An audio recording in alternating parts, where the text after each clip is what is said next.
Because a new report has come out and it says that knife crime in London has surged by 58% in just 3 years as police have basically surrendered the streets to thugs and thieves. And that, for anybody who knows London, is absolutely and utterly true. David Spencer's here, Head of Crime and Justice at Policy Exchange. David, very good morning to you. Morning, Mike. Good to see you. I mean, we hear all the time about, the standard of living in this country, how people are emigrating because of so many things that seem to be acting against them. And one of those drivers, very much so, is crime. Because whether you believe the statistics or not, people perceive their lives to be in more danger. They perceive that robbery is a bigger risk than it ever was. And they perceive that, the streets of London and certainly other cities in the country as well are no longer safe. Yeah, and you talk about people emigrating and leaving the UK. I rather fear that many members of the public feel like they're being taken for a bunch of wombats on this sort of stuff because their perception is actually backed up by much of the data, and we see that in the report that we published this morning.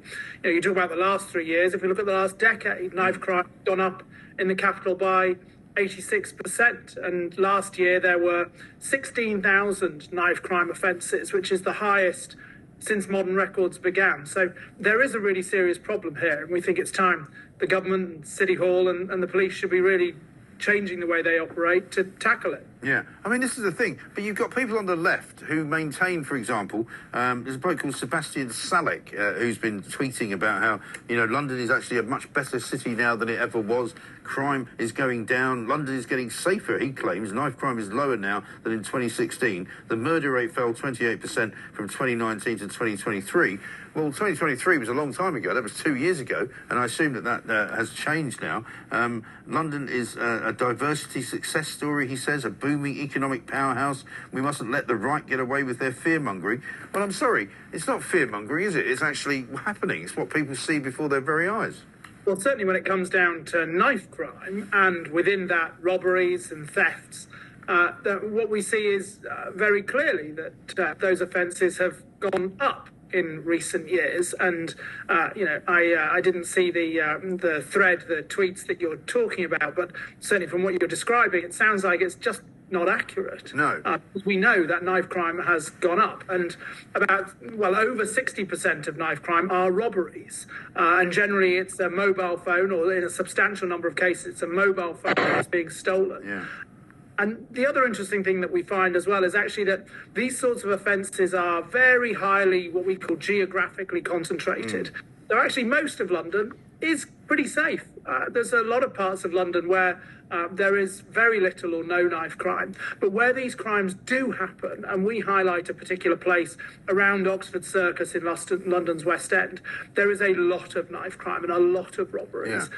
That's the real issue. And there's a lot of people in those parts of London. I go to Oxford Street on a reasonably regular basis, and you can see there's a palpable sort of sense of tension as you walk around those parts, because I've spoken to members of the police who say, there are drug gangs doing a lot of business there in the big hotels. There are also, high levels of prostitution going on. There's also, watch robbery gangs who literally sort of follow people into department stores, follow people as they go into restaurants and sort of earmark them for having a nice watch and then roll them as they come out.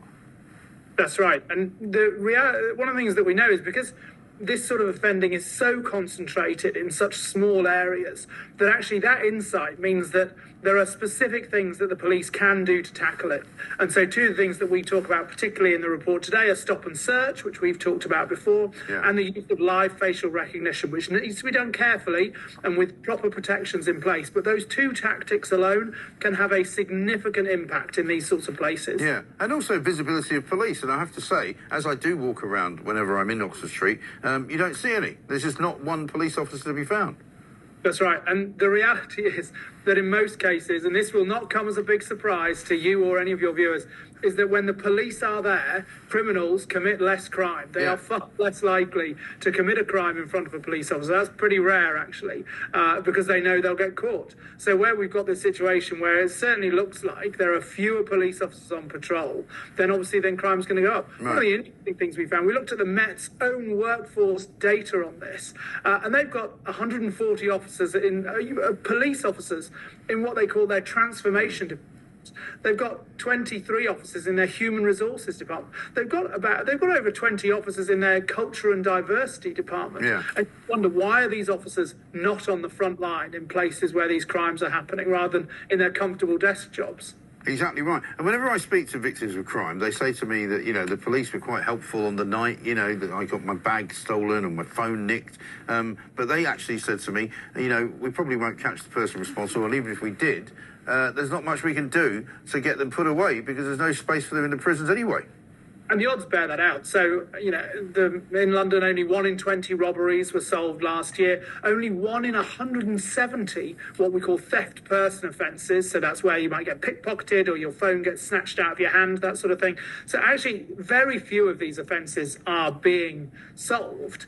And then when someone does get caught and goes to court, what we see time and again is people not going to prison. So the most prolific offenders, so people that have got 40, 50 criminal convictions already, actually are more likely to walk away without a prison sentence than they are go to prison, and actually becoming less likely. So as we look at, for example, robbers over the last decade, about a decade ago, you would expect in 66% or so of cases for a robber to go to prison. Now it's down to 55%. So the odds of these people going to prison are reducing all the time. Yeah, it is absolutely horrendous.